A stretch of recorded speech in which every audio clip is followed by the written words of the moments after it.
आज़ादी और कैद। आज मेरे घर पर मेरे 2 भांजे और एक भांजी आए। वो तीनों ही उम्र में छोटे हैं, मगर ये हकीकत उनके सामने कह दो तो इस बात को वो सिरे से कुछ आपत्ति दिखाते हुए चेहरा बनाकर नकार देते। इसलिए मैंने उन तीनों के समूह को नाम दिया है सरकार।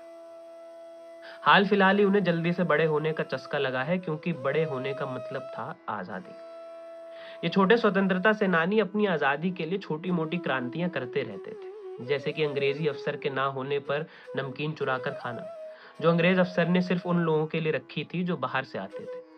गांधी की तरह नॉन कॉपरेशन ये स्कूल ना जाकर करते थे, और जब मेरे दोनों भांजों ने दिवाली के टाइम पर प्रिंसिपल ऑफिस में चटर पटर वाले पटाखे फोड़े थे, तो मैं उनमें भगत सिंह और बटुकेश्वर दत्त को देख पा रहा था। उनकी आज़ादी का सपना भगत सिंह और गांधी के आज़ादी के सपने से मेल खाता था।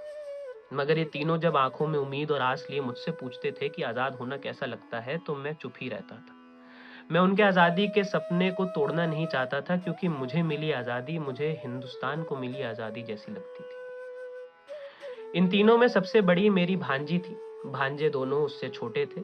इनका रिश्ता एक बड़े भाई और 2 छोटी बहनों जैसा था।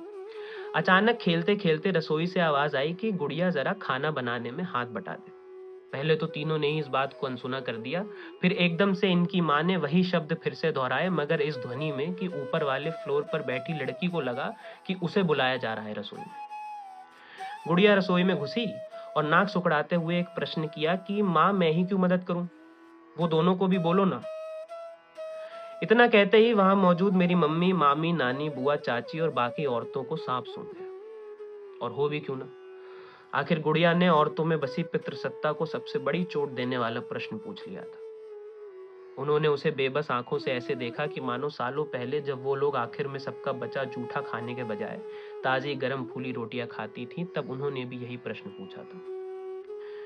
पूरे 1 मिनट का मौन रहा कमरे में। उस 1 मिनट में मैंने औरतों को आवाज उठाते और पितृसत्ता को उस आवाज का दम घोटते देखा। शायद इसी के शोक में मौन था कमरे में। एकाएक औरतों के गले में मैंने हलाहल देखा, वही हलाहल जो गटका था महादेव ने समुद्र मंथन में। शायद उससे भी भयानक, शायद उससे भी तीव्र। सवाल मत पूछा कर ज्यादा, बोलकर गुड़िया को एक छोटी प्लेट में गाजर और चाकू पकड़ा दिया गया। गुड़िया के लिए मैं कुछ नहीं कर पाया। कोई भी मर्द औरत के लिए कुछ नहीं कर पाया। कोई भी औरत औरत के लिए कुछ नहीं कर पाई।